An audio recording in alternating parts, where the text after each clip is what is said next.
Wewe mwanangu. Mimi bado nazidi kupambana tu. Kama nilivyoanza kukuelekeza kabla, zidi kupambana na bado sioni kama kuna mwelekeo wote wa kufanikiwa. Lakini ukiachana na hayo, bado mapenzi nayo yananitesa sana. Unakumbuka shemeji yako na hili? Nakumbuka. Shemeji yako na bana siku hizi nampigia simu yako haipatikani. Hata siku ikija inapatikana, lakini apokee simu. Kwa hiyo nakuwa na wasiwasi sana. Sijielewa tatizo ni nini. Nakumbuka hadi juzi nimeenda kwao, nikamuulizia na mimi nimemkuta. Lakini nao akanijibu tu majibu shiti tu. Akaniuliza nani yake. Na ukicheki mimi sijamtolea mahali wala sijiposa hata nini. Kwa hiyo naishi naye tu kienyeji tu. Kwa hiyo akanifukuza tu nyumbani. Yeye mwanangu mpaka dakika hii hakuna ninachokielewa. Rafiki yangu, ukiachana na mambo kupambana, lakini sio nakumbuka kwamba mimi nishawahi kukuambia wapi kuhusu wanawake. Unakumbuka? Nakumbuka ndio. Sasa nashangaa kwamba unaponiambia kwamba bado tu anaendelea kukuchanganya rafiki yangu, hata na hapo pia sielewi.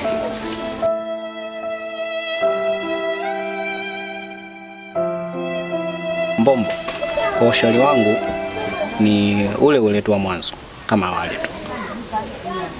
Zidi sana kuwa makini na sitoshe kuhusu hao wanawake. Yaani hata na mimi pia yani sijui yani niseme vipi, labda usipende sana kumwamini mwanamke. Kwa sababu mwanamke ambaye unamwamini wewe kwamba anakupenda, kumbe yeye wala kupendi. Najua mapenzi yanaumiza sana, lakini haiwezi kunitoa kwenye leli. Mimi nitapambania nafasi yangu ile tu. Ndio kutafuta nauli ili niweze kuelekea mjini. Mimi sitakata tamaa kabisa, bado napambana kuhusu kuelekea mjini. Imagine watu wa mjini wanaenjoy vile. Kwa hiyo ndio maana mimi napambana ili na mimi niweze kuelekea mjini. Basi rafiki yangu, ndio hivyo. Cha msingi tuendelee tu kupambana hapa kijijini. Sio, unajua tumeshaenda kwamba ndio hivi tena. Mazingira na jao tupambane, na imani kwamba ipo siku moja tu tutaondoka rafiki yangu. Basi mimi nashukuru kwa usia wako mzuri. Una maneno mazuri kidogo, hanikatishi tamaa. Ndio. Ili tuzidi kupambana ili tuweze kuelekea mjini. Basi fresh, mimi nimekuelewa. Basi fresh haina noma. Kwa hiyo unaelekea wapi sasa hivi? Sasa hivi nilikuwa tuna hatima naingia kijiweni mara moja. Basi poa, tuongozane. Poa.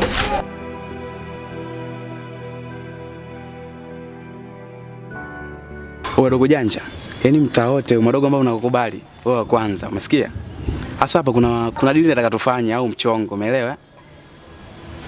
Na huo mchongo ukifanikisha kabisa, yaani ukifanikisha kabisa mimi yaani kabisa na mimi nikaridhika na ulichokifanya, mimi nakuapia mwanangu, utakuwa miongoni mwa yani watoto mastaa hapa mtaani. Yaani nitakufanya kila kitu ambacho unakihitaji. Maana wewe unajua mzee wa nani? Sielewi, unajua? Sasa mchongo wenyewe uko hivi.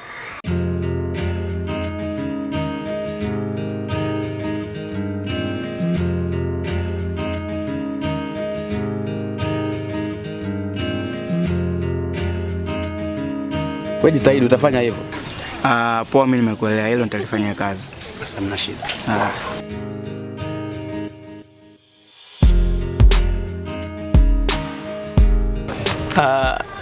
Sema leo nimekumisi, kwa hiyo na mpango wa kuja huko leo.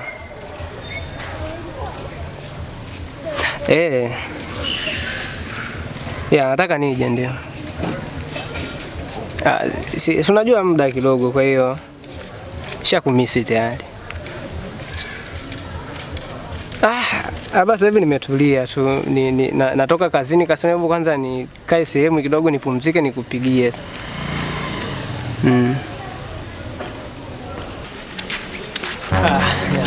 Blaza, kwanza fadhali nipo kuona. Samani kidogo.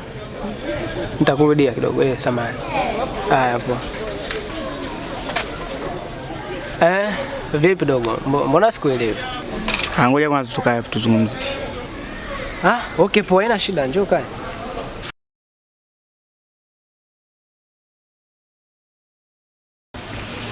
Blaza, mimi niko nakutafuta sana kwa muda mrefu.